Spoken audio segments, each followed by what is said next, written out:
हरिओम नमो नमः। सुप्रभातम। ज्ञान वैविध्य चैनल में आप सभी का स्वागत है। तो मित्रों, हम कारक प्रकरण के अंतर्गत पढ़ते हुए चल रहे थे अण्यंत अवस्था और ण्यंत अवस्था के विषय में। तो उसी क्रम में हम आगे कुछ सूत्र पढ़ चुके थे कि दृश्यश्च वार्तिक पढ़ लिया था अपन ने, जिसका उदाहरण दर्शयति हरिम भक्तान। उसके बाद अपने पास वार्तिक है शब्दायतेर्नो, शब्दायतेर्नो। शब्दायतेर्न वार्तिक कहता है कि जिस प्रकार शब्द जहां पर हो उस अर्थ में शब्दम करोति इति अर्थ है, इस अर्थ में शब्दाय धातु के प्रयोग में अण्यंत अवस्था का जो करता है उसको अण्यंत अवस्था में, प्रेरणा अवस्था में कर्म संज्ञा न भवति। न इत्युक्ते नो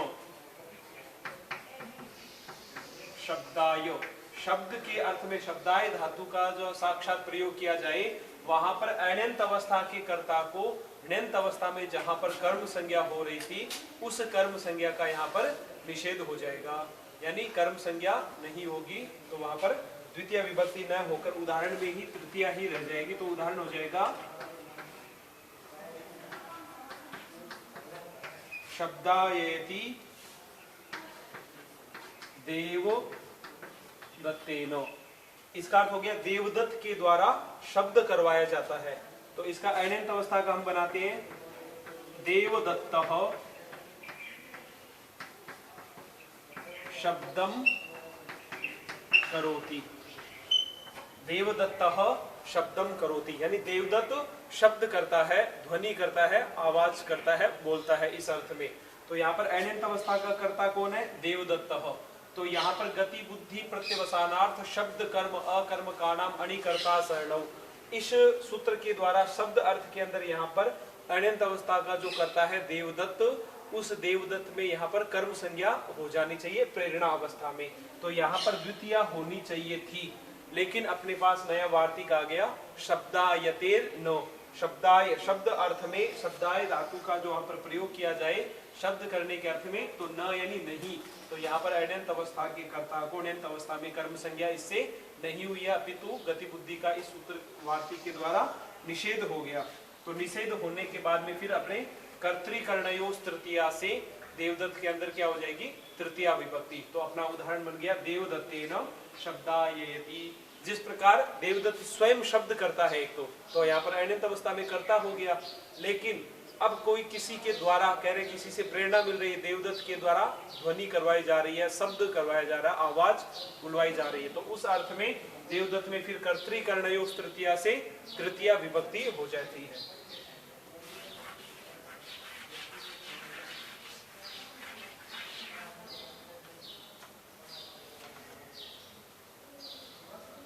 इसी क्रम में अपने पास नया सूत्र आता है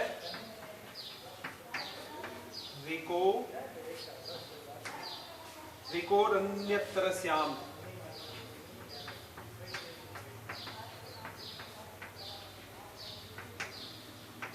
विकोरन्यत्रस्याम, इसका संधि विच्छेद करते हैं तो री और क्री धातु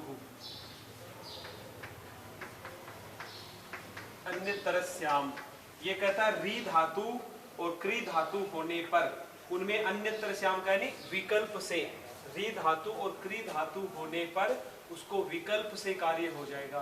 अब वो जो विकल्प से कार्य हो रहा है वो क्या कार्य हो रहा है?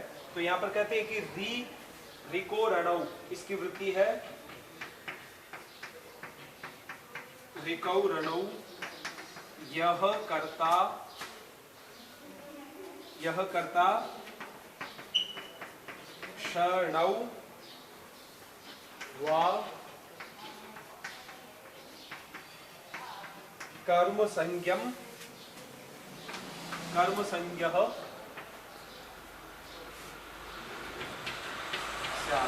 ये अपना सूत्र कहता है रिकौ रणौ, री धातु और क्री धातु होने पर, अणौ का मतलब अण्यंत अवस्था का, यह यानी जो, कर्ता, सह यानी वह, णौ यानी ण्यंत अवस्था में, प्रेरणा अवस्था में, किसी के द्वारा किसी को प्रेरित किया जा रहा हो उस अवस्था में, वा यानी अथवा, विकल्प से कर्म संज्ञा स्यात्, विकल्प से उसकी क्या हो जाए? कर्म संज्ञा।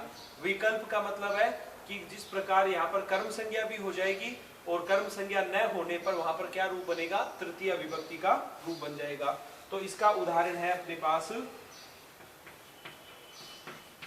हारयति, दोनों धातुओं के एक साथ ही उदाहरण दिए जा रहे हैं। हारयति, कारयति, हारयति कारयति वा भृत्यम भृत्येन वा कटम। हारयति कारयति वा भृत्यम भृत्येन कटम। अब इसका अण्यंत अवस्था का हम जब बनाते हैं तो हो जाएगा भृत्यः कटम करोति, भृत्यः कटम हरति। ये दो रूप हो गए। यानी भृत्य है यानी सेवक, नौकर। तो कहते भृत्यः सेवकः कटम करोति, यानी कट यानी चटाई, चटाई का निर्माण करता है। भृत्यः कटम करोति, भृत्यः कटम हरति। नौकर जो है चटाई का निर्माण करता है। भृत्यः कटम हरति, नौकर जो है चटाई को ले जाता है। इस अर्थ में भी धातु हरण करने अर्थ में। तो अब दोनों ही अवस्था में, अण्यंत अवस्था में कर्ता कौन है, भृत्यः यानी सेवकः। अब यहाँ पर कह रहे हैं कि हारयति कारयति वा भृत्यम भृत्येन वा कटम। तो यहाँ पर देखो इसमें कर्म संज्ञा होकर द्वितीय भी हुई है, इसमें तृतीय भी। अब कह रहे हैं कि यहाँ पर री और धातु और क्री धातु के प्रयोग में अपना जो सूत्र है रिको रन्यत्र श्याम, ये कहता है री धातु और क्री धातु होने पर वहां पर विकल्प से क्या हो जाएगी, कर्म संज्ञा। तो कर्म संज्ञा होने पर भृत्य के अंदर कर्म कर्मणि द्वितीया से फिर द्वितीय विभक्ति होकर रूप बन गया भृत्यम।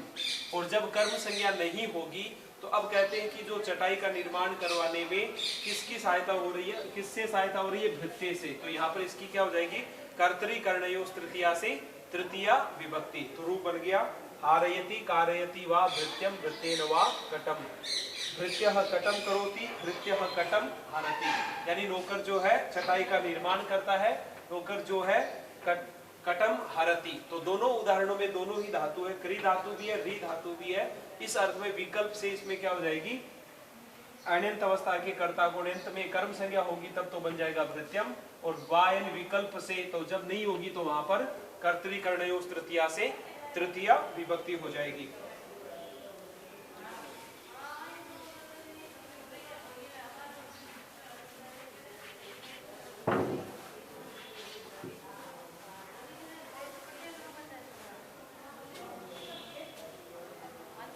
इसी क्रम में अपने पास नया आगे वार्तिक है अभिवादी, अभिवादी दृशोर आत्मनेपदी। दृशो आत्मने पदे वेति वाच्यम।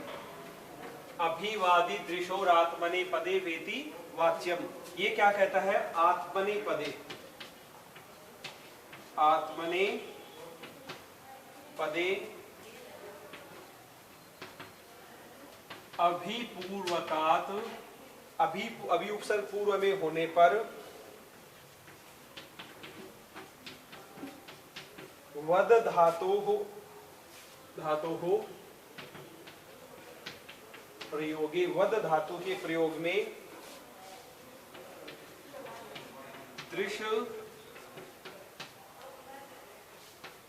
धातोः च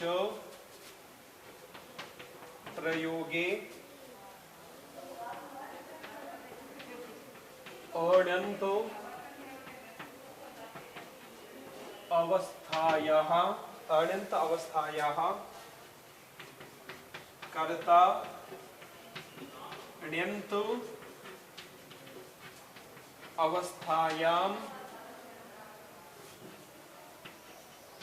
विकल्पेन कर्म संज्ञको। तो स्पष्ट है सूत्र में, अपने वार्तिक में स्पष्ट लिखा है अभिवादी त्रिशोर आत्मने पदे वेति वाच्यम।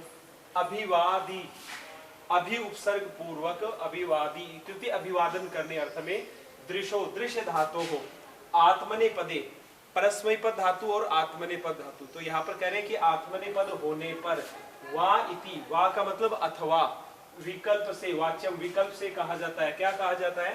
तो इसकी वृत्ति में स्पष्ट है, आत्मनेपदे, आत्मन पद होने पर, आत्मनेपदी धातु होने पर, अभि पूर्वकात, अभि उपसर्ग पूर्वकात वद धातु के प्रयोग में और दृश्य धातु, धातु हो चाहे प्रयोग और दृश्य धातु के प्रयोग में अण्यंत अवस्थाया कर्तुः, अण्यंत अवस्था का जो करता है उसको अण्यंत अवस्था के अंदर विकल्पेन कर्म संज्ञा संज्ञकः भवति। तो विकल्प से जब कर्म संज्ञा होने का तात्पर्य हुआ कि जब कर्म संज्ञा हो जाएगी तब तो द्वितीय विभक्ति हो जाएगी, और जब कर्म संज्ञा नहीं होगी उस स्थिति में कर्तृकर्णयोः तृतीया से तृतीया विभक्ति।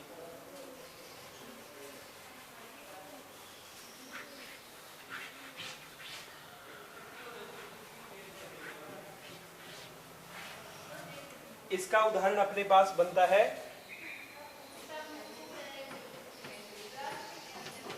अभिवादयते, अभिवादयते देवं भक्तम, दूसरा बनता है अभिवादयते देवं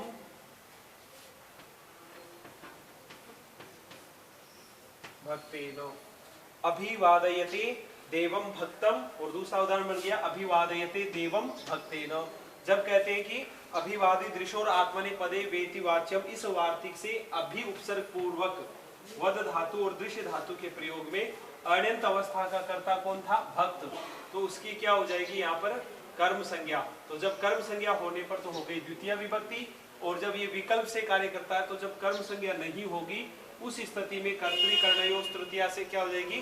तृतीया विभक्ति। तो रूप बन गया अभिवादयते देवं भक्तेन, यहाँ पर बन गया अभिवादयते देवं भक्तम। तो दोनों ही उदाहरण बन गए। अब इसी तरह यहाँ पर दृश्य धातु के प्रयोग में भी कहते हैं दर्शयते देवं भक्तम, दर्शयते देवं भक्तम। और दूसरा उदाहरण बनता है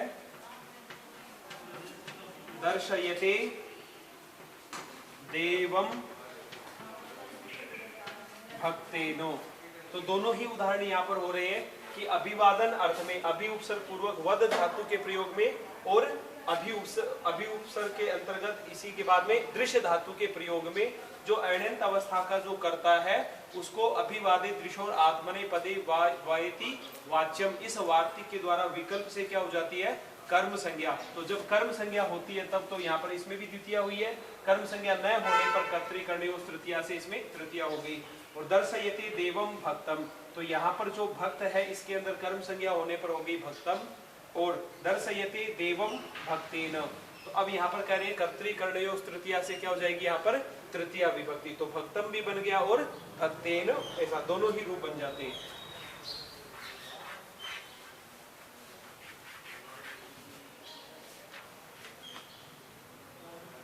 इसी क्रम में आगे अपने एक सूत्र हो रहा है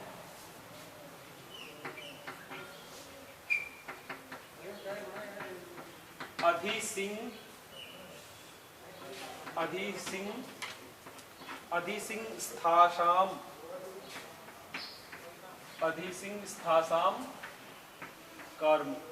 सूत्र है अपना अधिसिंह स्थासाम कर्म। इस सूत्र का यदि हम संधि विच्छेद करते हैं तो हो जाएगा अधि। अधि का मतलब अधि उपसर्ग, अधि उपसर्ग पूर्वक सिंह, सिंह धातु साइन करने अर्थ में, स्था धातु और आस धातु। अधि उपसर्ग पूर्वक, ये अधि तो हो गया उपसर्ग, सिंह इसमें है धातु, स्था धातु और आस धातु। अधि उपसर्ग पूर्वक सिंह धातु, स्था धातु और आस धातु जहां पर होती है तो कह रहे हैं अब इसकी वृत्ति। अपने सूत्र इतना स्पष्ट हुआ कि अधि उपसर्ग पूर्वक सिंह धातु, स्था धातु और आस धातु होने पर कर्म इत्युक्ते कर्म संज्ञा के विषय में ये सूत्र कह रहा है। अब ये क्या कह रहा है कर्म संज्ञा के विषय में? अधिपूर्वाणाम अधिपूर्वाणाम एषाम आधारः, अधिपूर्वाणाम एषाम आधारः कर्म स्यात्। अधिपूर्वाणाम एषाम आधारः कर्म स्यात्। ये कहता है अधि उपसर्ग पूर्वक एषाम इत्युक्ते इनमें, किनमें, इन धातुओं में, सिंह धातु, स्था धातु और आस धातु। तो यहाँ पर बहुवचन का रूप हो गया, तो इसलिए एषाम इनके लिए कहा गया है। तो इन धातुओं का जो आधार होता है, आधारो अधिकरण से अधिकरण संज्ञा होती है, सप्तमी अधिकरणे से सप्तमी विभक्ति बन जाती है।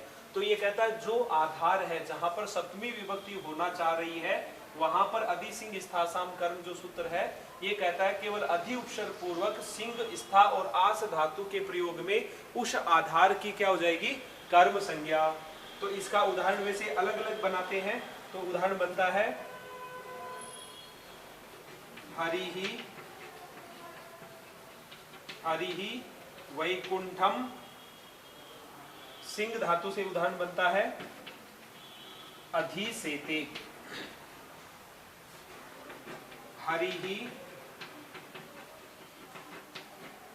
हरिहि वैकुंठम, स्था धातु से रूप बनता है अधितिष्ठति। इसके बाद आस धातु से बनता है हरिहि वैकुंठम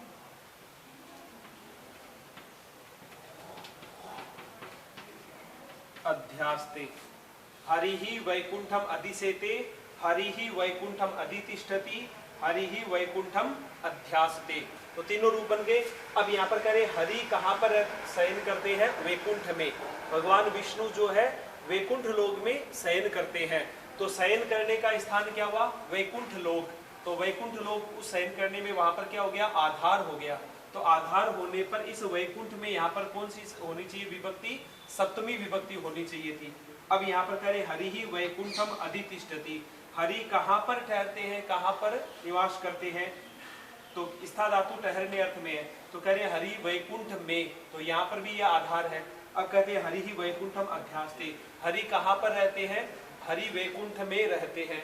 तो कह रहे हैं कि तीनों ही अर्थों में, अधिसेते, अधितिष्ठति, अध्यास्ते, इन तीनों अर्थ में वैकुंठ इन तीनों धातुओं के प्रयोग में क्या है, आधार है। और आधारो अधिकरण से यहाँ पर अधिकरण संज्ञा होती है। और सप्तमी अधिकरणे, इस सूत्र के द्वारा जो आधार अधिकरण संज्ञा जहां पर हुई है उसकी क्या होनी चाहिए, सप्तमी विभक्ति।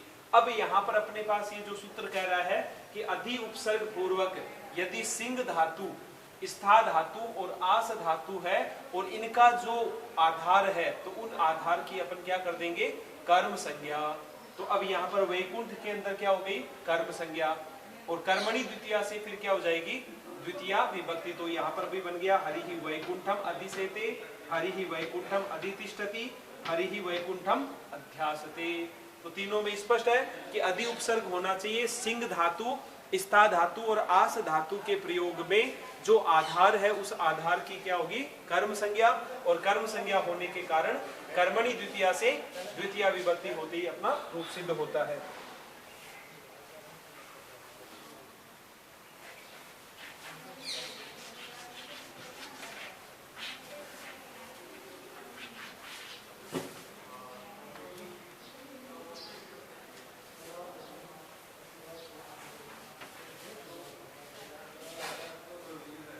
इसी क्रम में आगे दूसरा सूत्र है अभिनिविशश्च। अभिनिविशश्च कारक प्रकरण के अंतर्गत ही हम पढ़ रहे हैं। अभिनिविशश्च ये कारक के द्वितीय विभक्ति में ही है। ये अभी अपन द्वितीय ही पढ़ रहे हैं। उसके बाद में द्वितीय की कुछ उपपद विभक्ति है, उसके बाद में तृतीया में पहुंचेंगे। तो अभिनिविशश्च से अपन क्या समझ रहे हैं, अभि उपसर्ग और नी भी क्या है, उपसर्ग है और विष धातु है। अभि उपसर्ग है, नी उपसर्ग और विष धातु है। तो अब यहाँ पर क्या कहा जा रहा है, अभिनी इति एतत्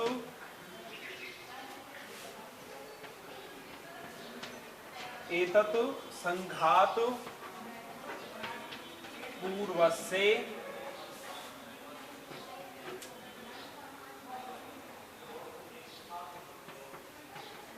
विशतेर आधारः कर्म स्यात्।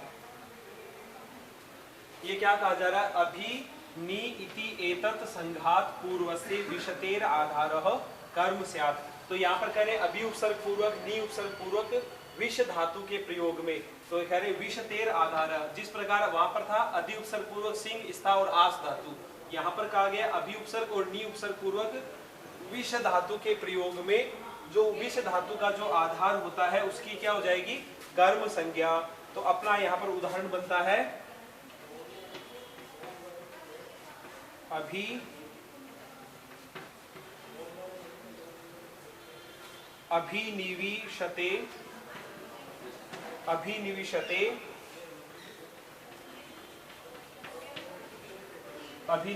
सन्मार्गम। अभिनिविशते सन्मार्गम का मतलब हो गया अभी और नी उपसर्ग पूर्व विष धातु से बन गया विशते सन्मार्गम, यानी सन्मार्ग के ऊपर प्रवेश करवाता है, सन्मार्ग के ऊपर प्रवेश करता है।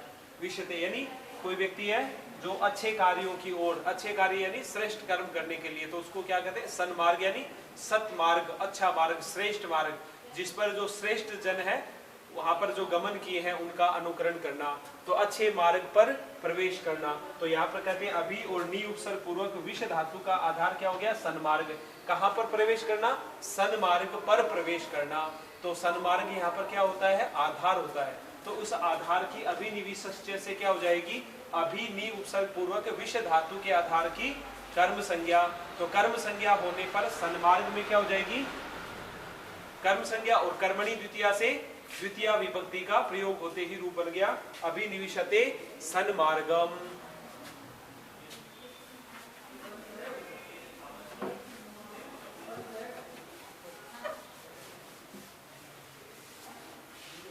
इसी क्रम में आगे कुछ कहा गया है, परिक्रयणे संप्रदानम।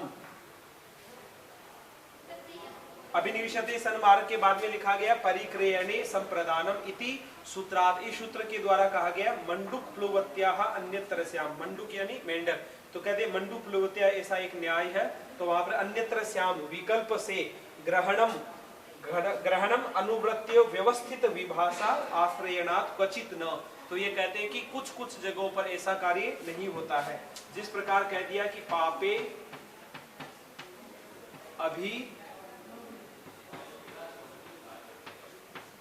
अभिनिवेशः, पापे अभिनिवेशः, ये कहता है कि पाप कार्यों में अभिनिवेश करवाना, यानी पाप कार्यों में प्रवेश करवाना। तो यहाँ पर कहा गया है कि जिस प्रकार सन्मार्ग पर कोई प्रवेश करता है, तो जानबूझ के यहाँ पर कह रहे पाप कार्य में कोई भी प्रवेश नहीं करवाया जाएगा।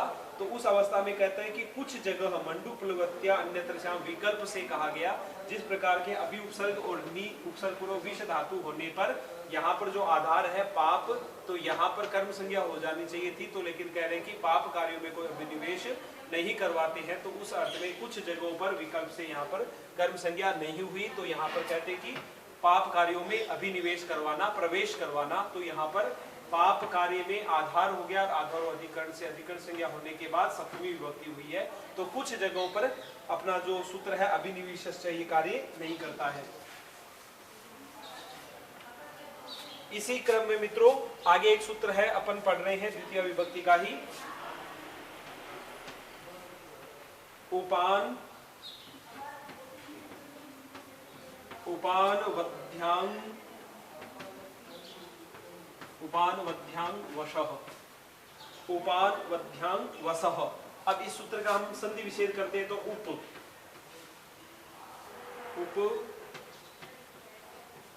उप अनु अधि आंग वसः। ये कहता है उप उपसर्ग, अनु उपसर्ग, अधि उपसर्ग और आंग उपसर्ग और वश धातु। अब इसमें देखो उपसर्ग कितने हो गए, उप उपसर्ग हो गया, अनुपसर्ग हो गया, अधि उपसर्ग और आंग।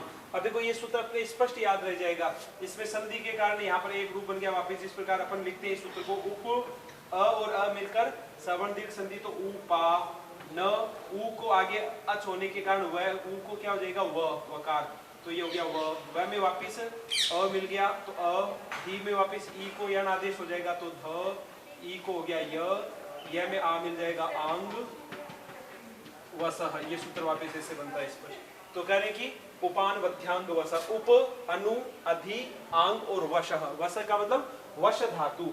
तो कह रहे कि उप उपसर्ग पूर्वक, अनु उपसर्ग, अधि उपसर्ग और आंग उपसर्ग पूर्वक वश धातु जो है। अब यहाँ पर सूत्र में स्पष्ट हो गई इतनी बात कि उप उपसर्ग, अनु, अधि और आंग उपसर्ग पूर्वक वश धातु का प्रयोग होने पर क्या कार्य होगा। तो ये अपन इस सूत्र में स्पष्ट समझते हैं। उपाधि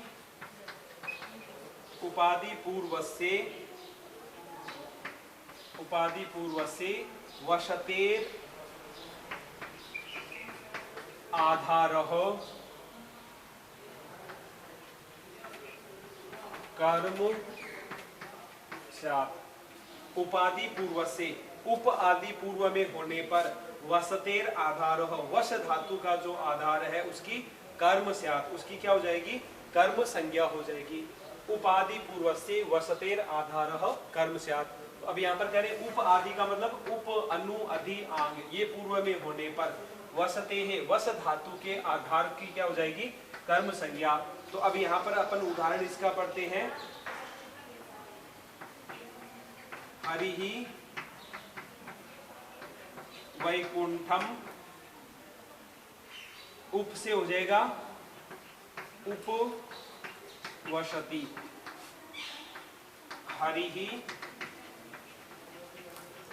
वैकुंठम, अनु से हो जाएगा अनुवसति, हरिहि वैकुंठम अधिवसति, हरिहि वैकुंठम आंग उपसर्ग से हो जाएगा आवसति। तो ये चारों उदाहरण हो गया। अर्थ एक ही हो रहा है लगभग कि हरि वैकुंठ में उपवसति यानी वैकुंठ में निवास करते हैं, उप यानी समीप अर्थ में। हरि वैकुंठम अनुवसति, हरि वैकुंठ में वास करते हैं। हरि वैकुंठम अधिवसति, हरि वैकुंठम आवसति। तो वस धातु का प्रयोग है। तो इनका इसमें मुख्य बात यह है कि इनमें जो आधार है वो क्या है, वैकुंठ है। तो अपना ये जो इस सूत्र जो कह रहा है उप, अनु, अधि, आंग उपसर्ग पूर्वक जो वस धातु का जो आधार है उस आधार की क्या हो जाएगी, कर्म संज्ञा।